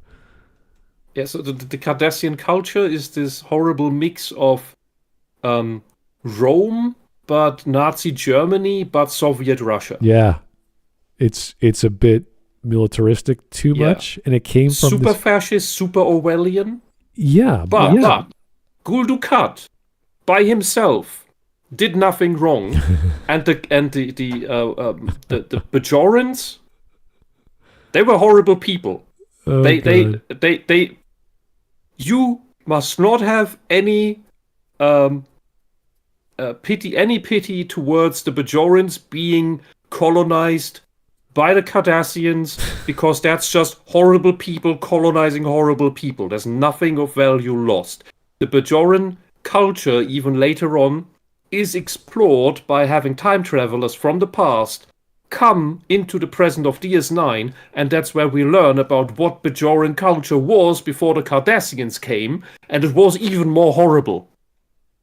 They were super. They had a caste system. The different sexes were completely rigid, and everything you would hate as a progressive. So that got less bad under Cardassian rule.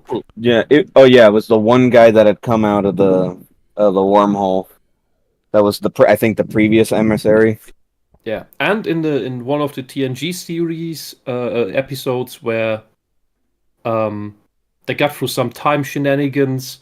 One of the small Bajoran vessels then got upgraded to some super cruiser and was immediately hostile because Bajoran culture was shit. Yep. Bajorans deserve to be colonized. Remember that. Gul Dukat did nothing wrong. He was a good consul or whatever his position was. Although I'd rather the Federation be the ones to do it and not the Cardassians. Yeah. But I think the Bajorans weren't warp ready at the time. Did they get the warp? They were a more unique. They were a more unique case. I think that was the case. It was because of the occupation that the Federation had stepped in and helped them out. That was the entire point. That was the entire purpose of DS9. Yeah, because they were basically uplifted through the Cardassians. Yeah, because there was no other sensible way out of the occupation except with Federation help. Yeah, so if you do not, what did the Cardassians ever give to us? Well, aqueducts. I was going to say the Maquis, but got rid of the caste system. You could now be what you wanted to be, and unless you, of course, have to work in this acid mines. Well, yeah, that's all. But other than that. Oh, yeah, fair point. Yeah. It was the Maquis that broke down that system. Yeah. And the Maquis came into being due to the Cardassians, so the Cardassians were a net positive to the Bajoran culture. Basically. Okay. Beautiful. Let's get going. Happening to the characters that maybe want you to believe a certain way, you're just going to feel as an experience and react to it as you were if you saw something objectively happen in real life and inherently make your own assessment of it. Maybe the author does want you to believe something, but you're still going to feel like you can make your own assessment of it because you're experiencing it as if you were just watching something play out in real life. Bad writers, however, they can't really draw the characters well. They can't invest you in a story. They can't work on all this world building. They don't dissolve everything so that it feels like you're just having an experience. But if they have a message that they really want to tell you, then it's likely just going to be hammered home, and it's likely going to feel like the only thing a show is giving you. And that's the real difference between good writing when it comes to politics or progressive worldview versus bad writing. There's been progressive politics in these shows for a very, very long time. The difference is if they're done well or if they're done badly. That's all. Yeah, when they're done well, they're not actually progressive, they're just sane. Yeah, which When they're progressive is when it's Marxist propaganda. Yeah, it's like an example of a show that does it very well and not in your face is Static Shock, which we brought up several times in terms of this. Well, even DS9 does it yet. as well. Most of the Star Trek episodes from Oh, the 90s. Yeah, both give up that it's Static Shock is a more recent example in comparison. Yeah, it's kind of odd though that we have all these decades of shows that we can pull from to say how do we get two lesbians to talk normally about normal stuff and make them feel normal. It's like like by extension, almost it's like a lot of the 90s Trek, a lot of the DCAU. And that's not all of it, but most of it. Yeah, because Star Trek was a philosophical show that still looked at things from all sides and left the judgment open to you, the viewer. Yeah. While propaganda doesn't do that. And what we get usually is propaganda. Philosophy is written by mature people, emotionally mature people. Propaganda is written by the emotionally immature, the narcissists, which is why you always self-insert at the same time. All of this is also why the Orville works as well as it did, because it continues in that same line as 90s Trek. Yeah, it leaves the judgment of what cultural phenomenon or technology we talked and maybe joked about this episode. It leaves it open to you, which is the same case for especially the most blatant episode about, I forgot the name of the race where everybody's male. And then it turns out, oh no, they forbade the female sex. So anyone who's born a woman is forced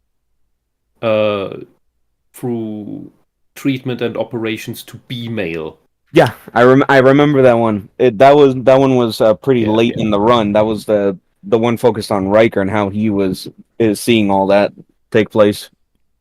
I wasn't talking about TNG. I was talking about the Orville. They both did the same thing differently. Oh, the TNG thing had a culture where they denied the biological sex altogether. Okay. And which is the actual communist goal. That is an anti-communist episode, by the way. But people weren't aware that is truly a part of the goals of communism, which is why when you have communism, they try with Maoism that was more blatant. Maybe you remember some of these pictures where everybody's in jumpsuits that basically hide your physical appearance. There was a phase in Maoism where they tried to force that kind of clothing onto everyone because they did want to erase the differences between the sexes. So this isn't a new thing. This was always part of the communist ideology. People just forget because they're not taught about it. All right, let's get back to bad writing. Yeah. Oh, and I'll also tell you something. This is an important thing to remember, that if a show is giving somebody something like entertainment, then oftentimes people don't care if they vehemently disagree with some of the politics in something because they're being entertained by that thing. They're getting something out of it. So they don't care if there's something in there that they vehemently disagree with, which is another difference between Arcane and the shows like She-Hulk and Acolyte. Entertainment is very seductive. It's like candy, sugar, alcohol. It's giving you a good feeling if it's entertaining. So you don't care if something maybe goes against your beliefs.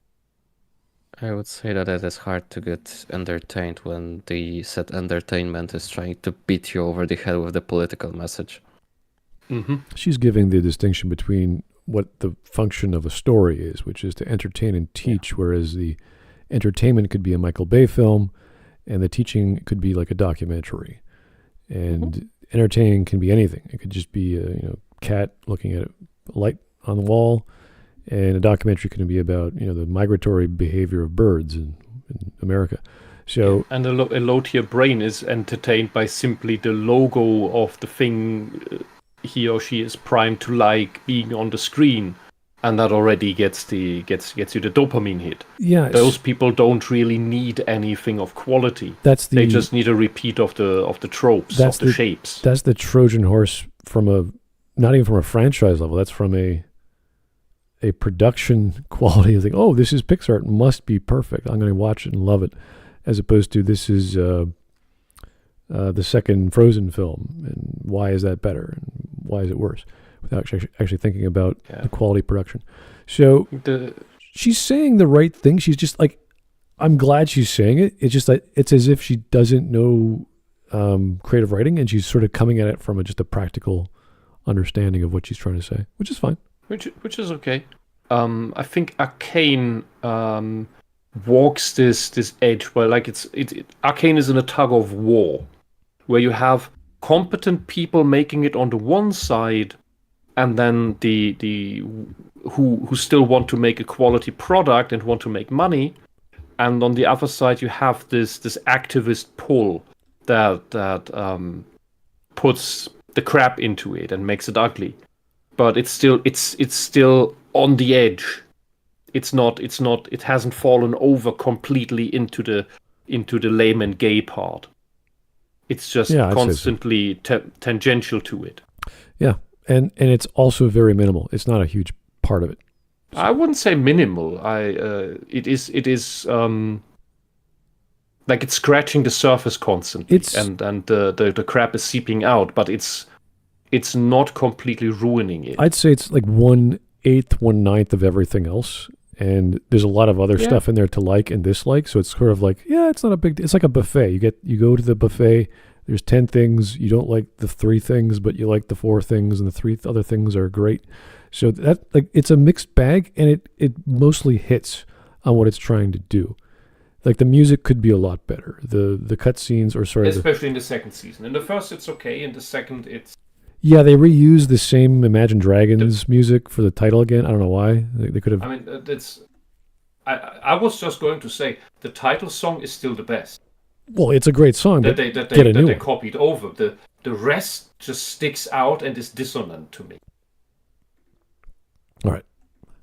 Beliefs that people have been able to assess that it is a good way to influence people because they're allowed to see these other experiences. They're getting something that they enjoy out of it while this other messaging is in it. However, what people misunderstand is that it must be well done, because if you're not... Yeah, but the messaging is the issue. That's always been our main point of critique for the past, 10, 15 years? Yeah, even if the story is fantastic, if you have this weird messaging that doesn't fit, it doesn't fit, as she was saying. It's being ham-fisted. It's just forced in there, which is the sign of bad writing. So it doesn't matter what the message is. If you just put crap in there, it doesn't matter if the shit looks like a pony or a beautiful porcelain, whatever. It's still shit. So you have to know what the content is. Does it match the story? Is this a continuation of a plot or a theme or a character or a growth or whatever? Then great, it fits. The character is trans. We don't give a shit. It made sense with their transition as a story went on.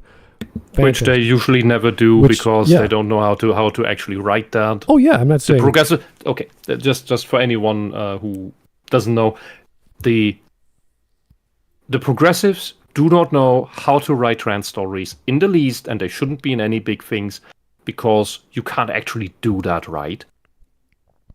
And they can't write them in the first place because they don't actually know how that works, because none of them are trans. Well, they're all just pretending. In the case of Caitlin, to me, she comes across as this super conservative, very serious individual. She joins up to be a policeman, and super conservative lesbian. I know, and it's like, okay, you gotta work with that, and they never did that. They just assumed, oh, she likes girls. It was like, why does she like girls? Where did this come from? It worked as this juvenile thing in her youth because, somebody who gives me attention. And she's in this big house, and her parents are serious, and they're all off to political meetings, and she's by herself, so she joins up. She believes in justice. Very strong-minded, fantastic. You were raised very specifically by the way I like girls. Like, where did that come from? And I think it fits from the angle of juvenile trying herself out, giving and reciprocating attention from the one person that is actually available. That's not necessarily lesbian. That's just somebody's giving me attention. When her other colleagues are like a lizard guy and the chick is a little... Is she a furry? I don't know what she is. She's Yordle. She's...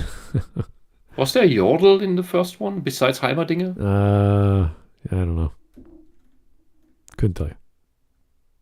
Anyway. And did they redo the Yordles, Horned Rabbit, the character you posted, Briar? She has Yordle ears, but she is like a human-shaped loli with tits. That's very confusing. Briar is thing? Not a Yordle. She has Yordle ears. It is a confusing character.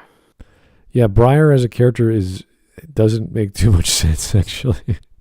Yeah, and after I looked at the image on that character page, yeah, they definitely made that for the Asian foot fetishists. Oh.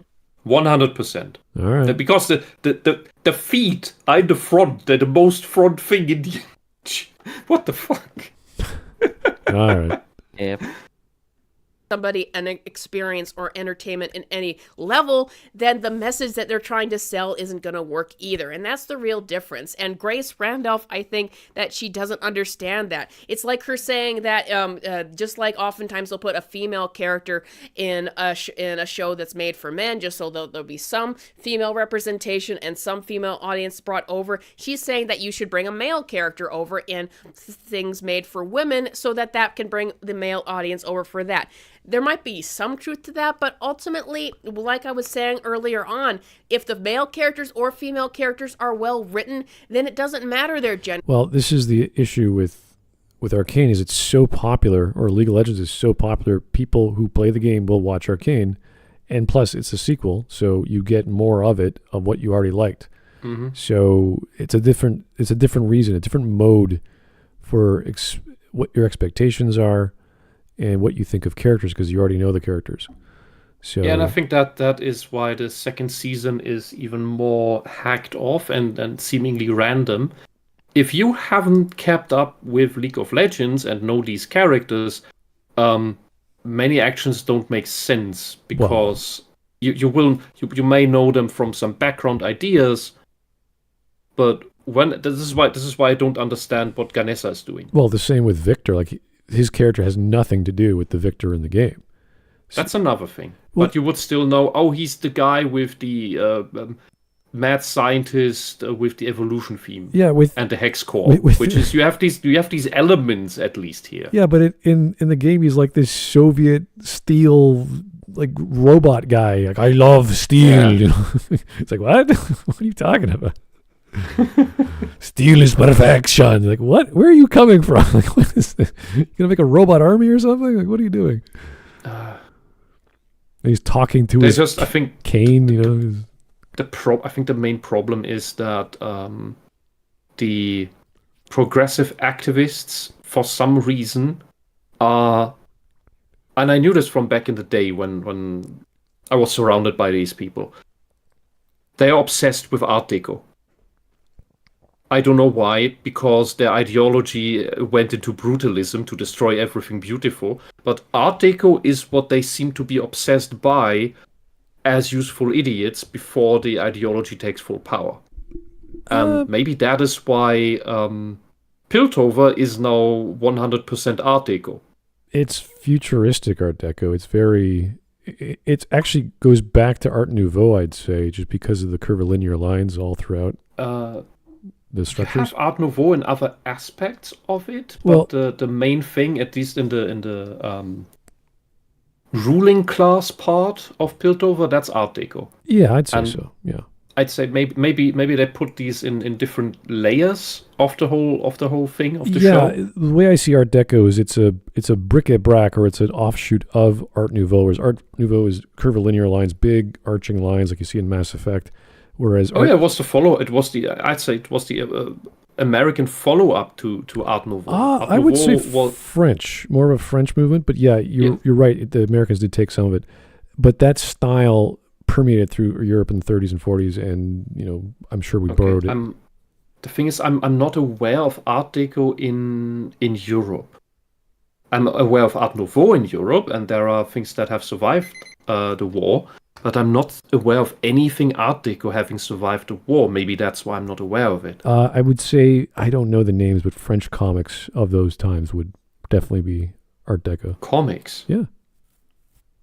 I was talking about architecture and such. Because that has a little bit at least survived in the United States. You could find that, I don't know in which towns, though. It would have to be the main cities that had architecture like that, yeah. Yeah, because Art Nouveau is something you can do on a small scale with your little cafe in your little town, but Art Deco is the thing that you do with big establishment monument buildings. It's cheaper to do, I would say, because they're rectilinear lines. They're not curvilinear, so it's easier to do structurally. If you're talking you about can cast it easier, yeah. Yeah, so it's not as elaborate. It's not, the colors are not as intricate. They're more bold. They're simpler, so it's cheaper. Yeah.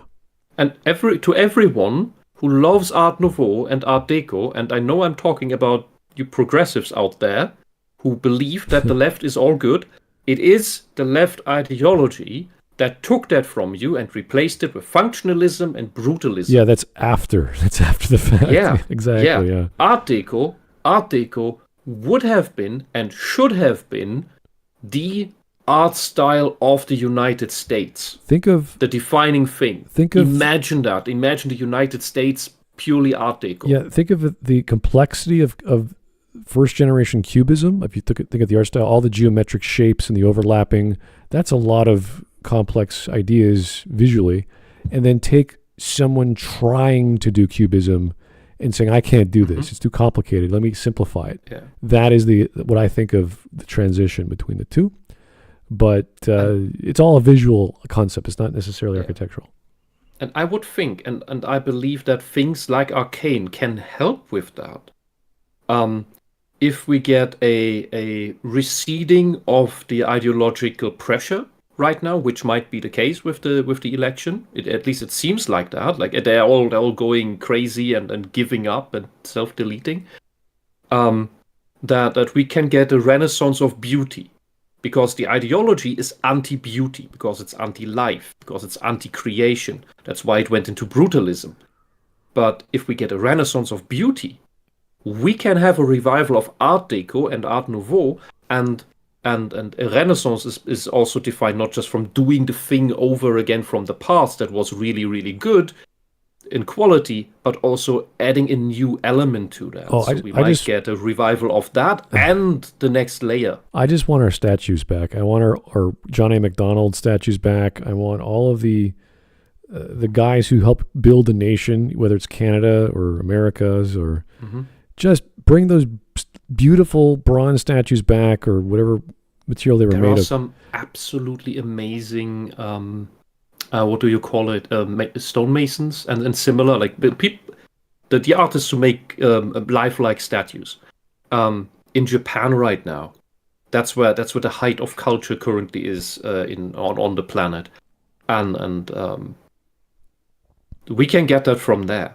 We can get it flow back from Japan to the West and revival that, and it would be I would be so for it. I want the churches back. There's been so many churches burnt, like Catholic churches in Canada. Like we're talking in like who's burning them? Well, this was years ago, and we don't know.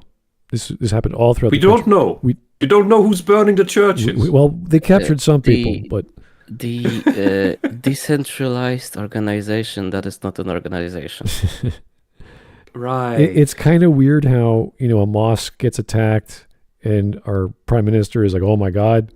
But we had like dozens and dozens of churches being burnt and destroyed. I think it was like 51 or something. It was a huge number, like for 1 year. We're like, what is going on? And Trudeau's like, whatever.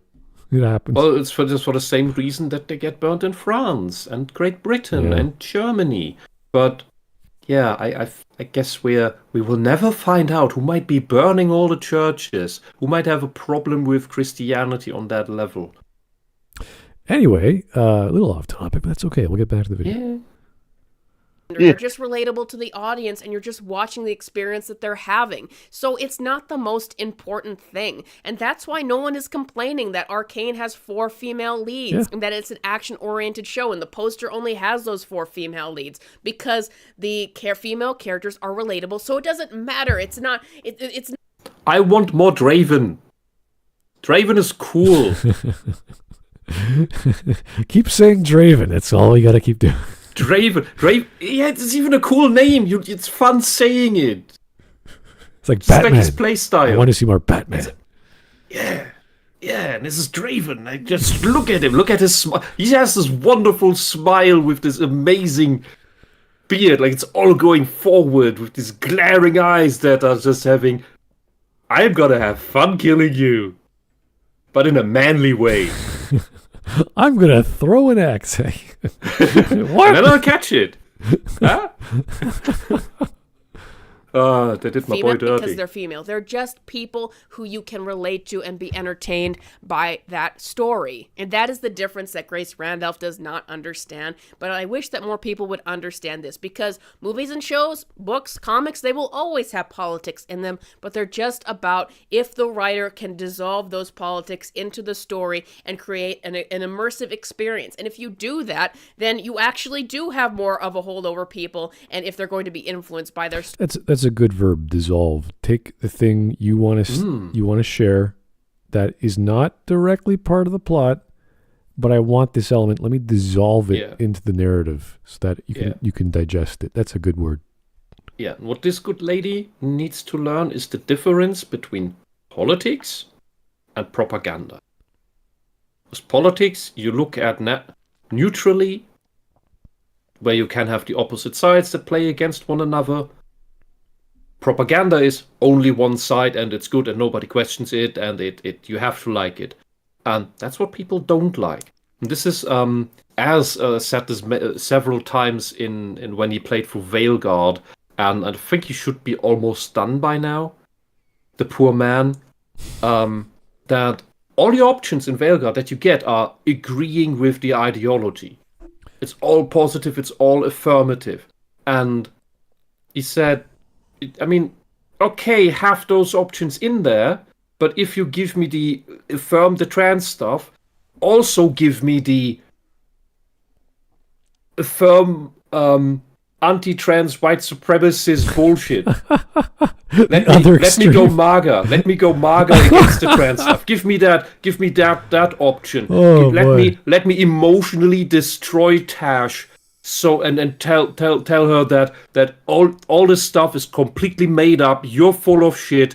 And if Tash then leaves or 41% herself, okay, that would be part of the role playing. Yeah, that sounds like a role playing game. Yeah, but that's not what it is. Instead, we only get the option of, yeah, Tash, that's super nice. Let me do 10 push-ups for not having been affirmative to you while you look like a completely psychopath, while you're a giant brat with a man face and super muscles that complains about not being a woman or man, while you're a woman that looks like a man. But you're not trans. As we know from the notes, Tash writes, right, which sound like written by another psycho. Okay. We're almost done.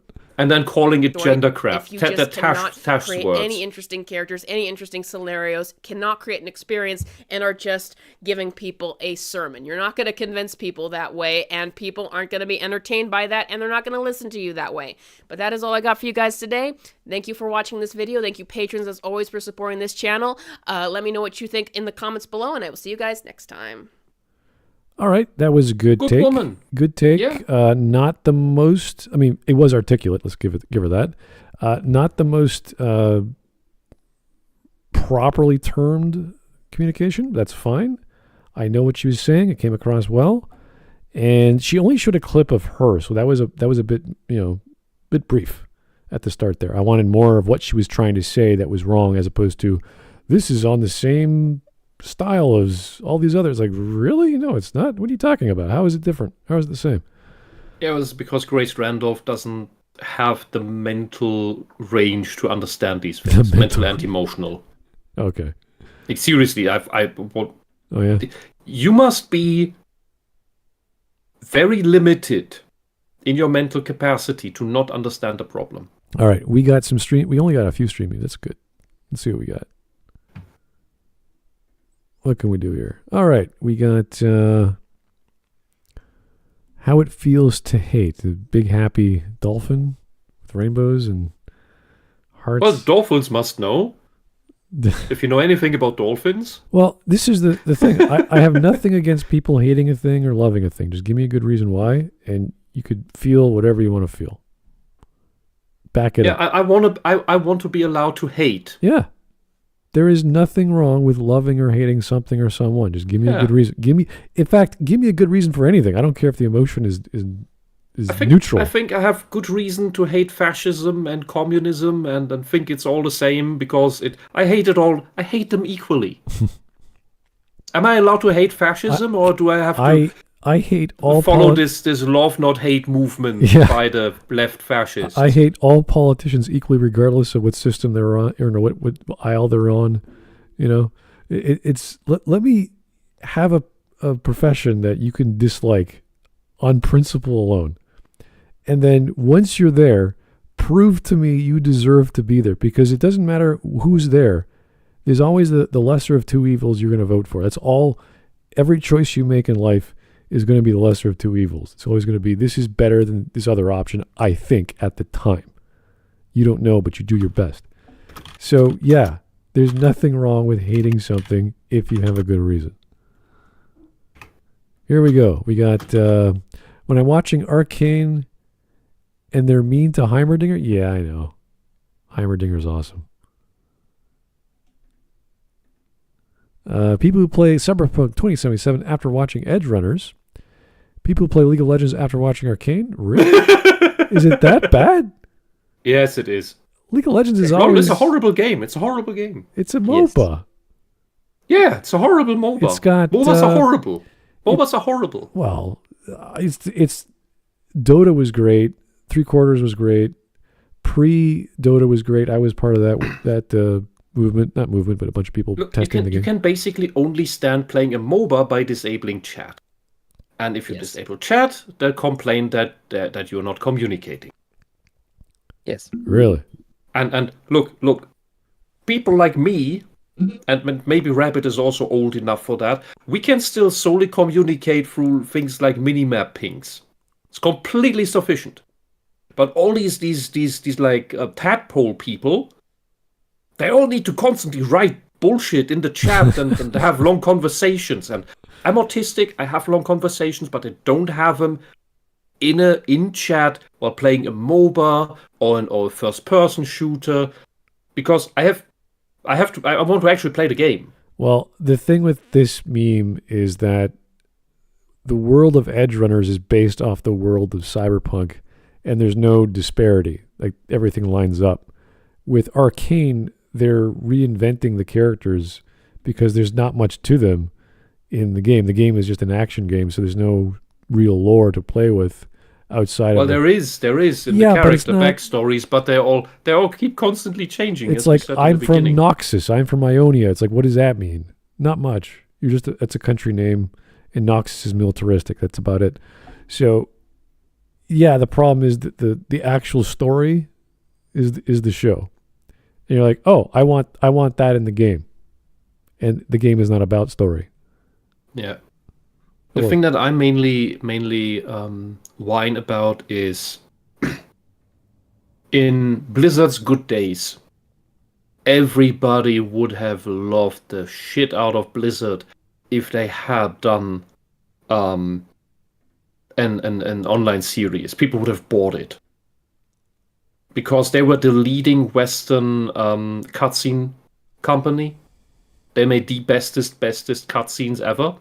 Yeah. And everybody would have loved. Do a Diablo show. Do a Warcraft show. Do a Starcraft show. But they didn't. And by the time they had the silly money, they were already shit. There was going to be a TF2 show, but Valve... There was going to be a TF2 show, but Valve simply couldn't commit to it. Yeah, but Valve never commits to pretty much any project. Well, duh! Yeah, and the Warcraft movie was rushed.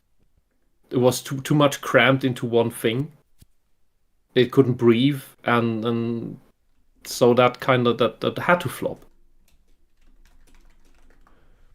That they didn't even have enough trust in themselves to say, okay, we're gonna make a trilogy of this because it's fucking Warcraft, and if we make it amazing, it will have the same staying power as Lord of the Rings, which it would have had. But they didn't even trust in their own mega brand. Whenever Steam does or Valve produces anything, like what was the latest thing they did? Was the Alex virtual reality Half-Life game?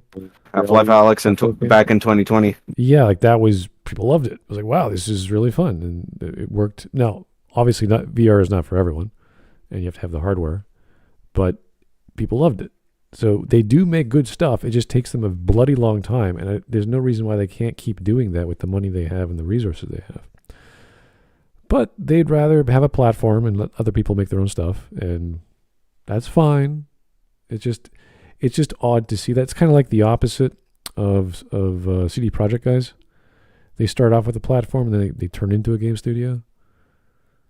And they had their own misgivings and hiccups, but Cyberpunk became a good game, apparently. Do they still have the wokists in the company?